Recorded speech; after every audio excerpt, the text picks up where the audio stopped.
Hi, this is my first video, and I was really wanting to do something like a beauty tag or something super fun for a first video, but this channel, a big reason that I'm doing it now, I try to, when you're 13, 14, and 15, and your life's not too interesting when you're little, so I'm older, and I feel like I'm going into nursing, and my boyfriend's in the military, and these are experiences that I've gotten through by watching YouTubers who vlog it and watching people who have taken the nursing test and who have boyfriends who are deployed or away, and it's easier and it feels like you're not by yourself. So that's what I was trying to do. And as an outlet, because now that he's not here, I'm super by myself, so connecting with other people makes you feel like you're not by yourself. Oh, my hair's really staticky. And yes, I'm in my car. I'm not moving because we're not supposed to be going anywhere because coronavirus. But my house is super small on like the top floor, so like if I'm in my room, everybody can hear me. And they're already kind of driving me crazy because we've been quarantined, so I'm in my car. But anyways, so I decided that my first video would be about being a military girlfriend.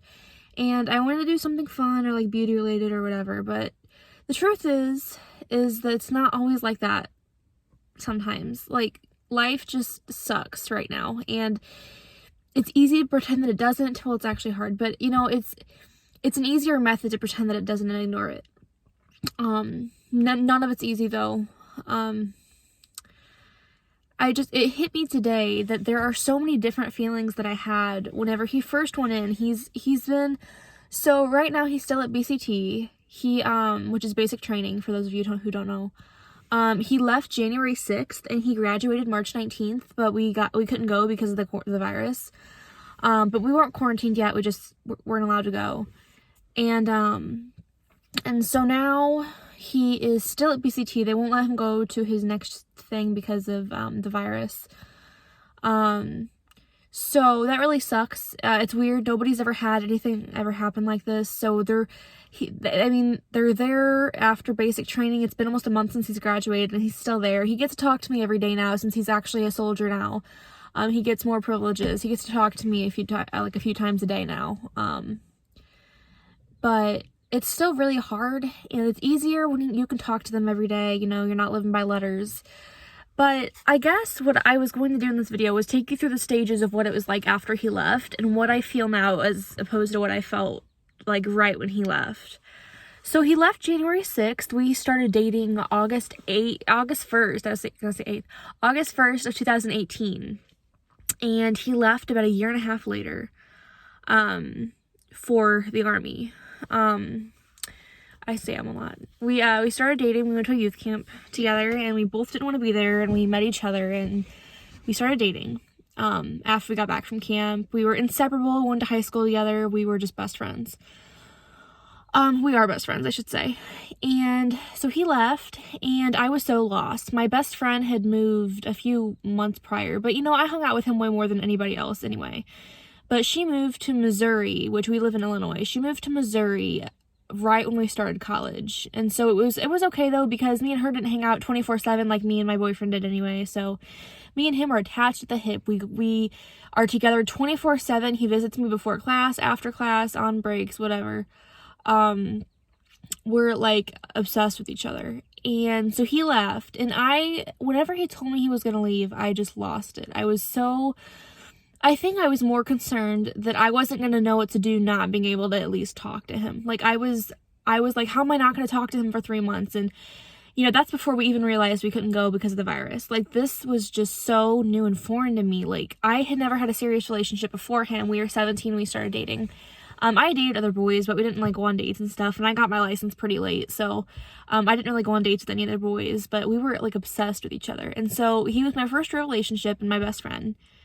And so it gets to January, he leaves, we have this big going away party, then he leaves, and I was a mess. I went to my grandparents who live by the beach for a week after, and they, and it didn't help. I mean, it helped, but it was a week after he left, and I was a mess.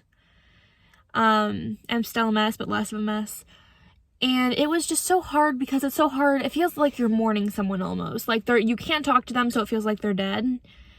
And it just feels, you don't know how they're doing, you don't know what they're doing, you don't know if they're okay, if they're getting yelled at, which you can't really prevent anyway, but which you'll learn to find out if you're a military girlfriend. You'll realize that sometimes they get yelled at and you can't do anything about it, which sucks. But so I was just a mess for months. I helped out with his family and stayed to babysit his siblings for a few weeks, a few weeks into basic training. This was like a month or two in. So it had slowly set in that he wasn't here. And a thing that I realized too is that whenever he left, I was terrified that I was not going to be able to take care of myself. I was like, it sounds really bad because you shouldn't rely on somebody else for happiness and stuff, but I was so worried that, well, how am I going to go do my car stuff now? He helped me with my car stuff. How am I going to go? I was more worried about being lonely. I was like, he's not going to be there. I'm going to miss him so much with going to school. He's not going to be able to visit me anymore. He had a certain parking spot that he parked in. Like, I was so worried that I was just going to be miserable the whole time. The more the time went on, including, getting the letters, you are sad that you have to talk by letter, but it is the sweetest thing. I'm going to keep his letters forever. I still have them in a certain spot in my room. And it is so surreal. You're like, I can do this by myself. I can be an adult. Like, I can live by myself. Like, I'm still sad that he left in the case of that I miss him, but also it's super cool. Like, I can live by myself and be my own person and still love him. Like, I didn't realize that I still needed so much, I'm gonna move the camera, need so much independence, So I did a lot better than I thought I was going to do. You always think it sucks right at the beginning, but you do better than you think you'll do. Like, trust me, it is so... I feel like I'm much more of an independent person now. Not that I don't love him, not that I don't want to be with him or marry him or whatever, but I feel more of an independent, capable person than I did when he was here. You can see that squirrel in the background. So I feel much more, like, independent, and I feel like I can do things myself now that I couldn't do before. That maybe I needed to be alone for a little bit to figure it out. But it's not like I need to be alone, like I need space, like we're over, but more like, I need to be by myself for the second, but we're still dating, but he's doing his thing, I'm doing mine, and we're going to get married eventually when I graduate nursing school. So you can do much more than you think you can do. Like, it is like an independent growing experience for both of you, and it grows you closer. Like, when we started talking again after he graduated, we were so much closer than we were when he was here. Like, that sounds crazy because he lived 15 minutes away, and now he's like 600 miles away, but we are so much closer, and like we tell each other everything now, which I like to think that we did before he left, but we are so much more closer now. Like, we are really close. We tell each other everything. We talk 24/7. We don't hide anything. We show our emotions a lot more. Like, when you're not with somebody 24/7, you realize, like, absence makes the heart grow fonder. That is absolutely true. Like, I miss him way more than I took for granted how much I saw him. We saw each other every single day, and it's a surreal experience. You're like, I can't believe they're not here. That was how I was for the first few weeks. And then I gradually became, like, it was really hard to drive to his house too, because he always drove me to his house. So I would drive those roads and listen to our music and just break down. Like, it was so hard. It's almost like he died in the sense of, like, I'm doing this stuff that we used to do together by myself. It was so extremely hard. And it still is. But it's easier now because, number one, we can talk. And number two, it's you've realized that you're your own person, and that just because he's not here doesn't mean you're over. Like, it took me a long time to realize that. We're not broken up. He's just not here. We're still together. We're still in love. We're still going to get married, all that kind of stuff. We're just not physically together. And it's really hard now because we were supposed to see each other for his graduation, and we didn't. I started Facetiming him recently, but it's hard because I didn't think I'd have to go this long without seeing him. Nobody expected this outbreak of the virus. Nobody expected all these people to have to stay in their places. And so not only am I not going to be able to see him now until he moves to his next location, I'm not going to be able to see him for a few more months, if that. Like, it might be more than that. He doesn't get to come home until like September, October, maybe. Because now his next duty or whatever is pushed out or elongated, I guess, because of the virus. He can't move to his next station for like another month, I think. So it's just, sorry if the camera's shaky. I'm holding it with my hand because there's nowhere in my car to set it. But it's so hard. Like, it's hard as an experience total, like, I can just think about him and cry now. Like, it's bad, but at the same time, it's like, it's easier to get through the day and to do my homework and to do things and not have to just sit there and obsess over the fact that he's not here. It is easier to function. I talk to him a few hours a day sometimes only for like less than an hour, but you know, I take everything I can get now. Oh, I just covered the camera. I can take everything I can get now because now I know what it's like to not talk to him for weeks at a time. So now every time I talk to him, even if it's for like 30 minutes, it makes my entire day. Which before, if I talked to him for 30 minutes, I'd be pissed, like, for the rest of the day. Like, I can't believe I only got 30 minutes. It is crazy how your view changes. And, like, the stuff that we fought about, I would get mad over petty, dumb shit all the time. And, like, I can't fathom how much dumb stuff I would get mad over, like, all the time. And now that he's not here, I thought about all the stuff as soon as he left, and I was like, I can't believe I got mad and wasted our time fighting over dumb stuff like that. Like, we had so much time together, and I wasted a lot of it doing stuff like that. And it's crazy how your view and perception changes when they're away. But the thing that was the biggest for me recently, and just in general, is that he's not here. And you get pissed, and you're sad, and you're like, I can't believe he joined, I can't believe he left. And yeah, it sucks. It does. I'm trying to make this so it doesn't, like, keep there. It sucks. It does. I'm not going to lie to you and say that it doesn't suck. Because being by yourself when you're dating someone, when you're in love with somebody, definitely sucks. But at the same time, like, it's easier for me to function than it was. And I became my own person. Like, it was pretty much me and him 24/7 all the time when he was here. I'm my own person, and I still love him. Like, you can still be your own person and function and be the source of your happiness. Like, I found nursing. I didn't know I wanted to be a nurse before he left.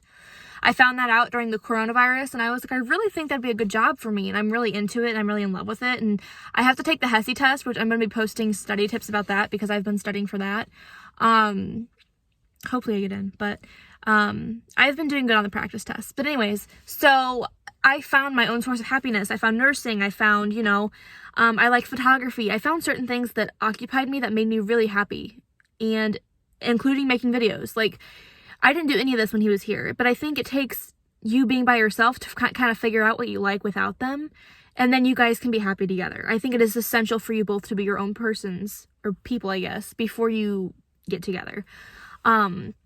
And we didn't really know that when we got together. We were in high school, we were young, but now that he's not here, it's like, I love him and I still want to be with him, but I know who I am now, and I know what I want to do with my life, and it was such a relief. Like, he knew what he wanted to do. He wanted to be in the military, right? I didn't know. So for me, it was like, wow, I'm happy that for you, and you're happy with what you're doing, and you know, but I don't know. So it sucks. You're going to go do this cool thing, and I have to be stuck here in the same routine that we were in when we were in high school because I don't know yet. But everybody's got their own different path. Like, I found out a little later than I did what we wanted to do. But, I mean, now I know, and now I know what my life's gonna be. Not totally, completely, but I know what I want now. And I didn't know that before. And I think it took being by myself and to really think, what do you want? Who are you? To figure that out. And not that I don't miss him or anything, but I think it took time for us to be apart to realize that we really do love each other, and we really do have these lives that we want. The biggest thing, I guess, for me is that it's really hard, and you get mad that they leave and you get frustrated, but in the end, it's good. It is good that they figure out what they want to do. It is good that they're serving the country and being amazing, the amazing people that they are. And it's okay that we're here, and it's okay that we're apart right now, because we're not going to be apart forever. It's so temporary in the scheme of life. Like, it is temporary as can be. And it is important to me that it's important that you figure out who you are before you are with somebody, because then they're the source of your happiness, and that's never good. You don't know who you are. You're confused. You're a lost puppy wandering without your person. And when they're in the military, especially, it's important for you to know who you are, because you're going to be apart a lot when they're deployed and whatever. And you're not going to know who you are. And you're going to be by yourself and not know what to do.